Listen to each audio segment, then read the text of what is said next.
De France Info. Alors que le Premier ministre Édouard Philippe vient d'arriver sur l'île de Saint-Martin, question ce matin sur France Info, où en est la reconstruction de l'île? Vous savez qu'on est là 2 mois après le passage de l'ouragan Irma, que Saint-Martin a été énormément touché. 95% des habitations sont détruites ou endommagées. Alors cette reconstruction, vous allez le voir, elle a commencé, mais elle va sans doute durer des mois, sinon des années. Les indemnités notamment tardent à venir. Reportage de nos envoyés spéciaux, Stéphanie Desjard et Alexis Delcourt. La jolie marina est aujourd'hui désolante.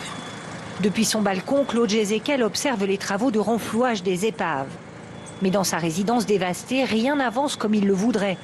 Les toits n'ont même pas encore été bâchés, faute de couvreurs disponibles. Ça se passe mal, j'attends toujours l'expert pour l'habitation. Et donc c'est un petit peu long. Donc j'ai des travaux que j'ai dû faire déjà. Et on fait l'avance des frais et tout ça. Et puis on n'a aucun pour le moment, aucun argent des assurances. Des ruines et des épaves. Voici les images de l'île de Saint-Martin après le passage d'Irma début septembre.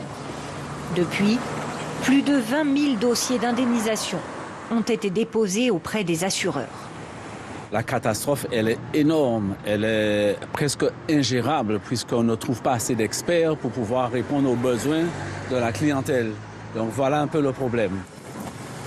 Martial Offray, lui, a déjà plusieurs chantiers en cours, comme dans cette belle villa. Ici, les propriétaires ont pu lancer les travaux avant même d'être indemnisés. On va mettre un peu de silicone là-haut, bien ranger tous les tours comme ça. Martial multiplie surtout les devis pour des travaux à venir. Dès que ça va repartir, on va embaucher beaucoup de monde. Je pense qu'on a au moins 2 ans ou 3 ans de travaux dans toute la construction. Rien que sur le réseau d'eau, les travaux d'urgence s'éternisent.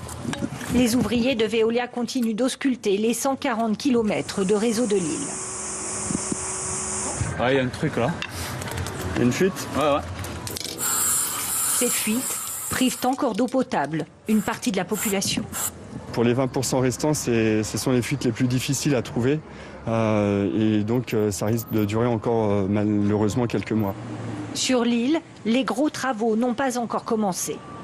Au Beach Hotel de Marigot, Fabrice Seguin avance sur son projet de rénovation en tirant les leçons d'Irma. On va enlever la verrière, jamais on n'aurait pensé qu'elle pourrait exploser. C'est le vent par tourbillon qui a fait sortir tous les morceaux de verre, donc on n'a pas vraiment envie que ça recommence, donc on va oublier la verrière.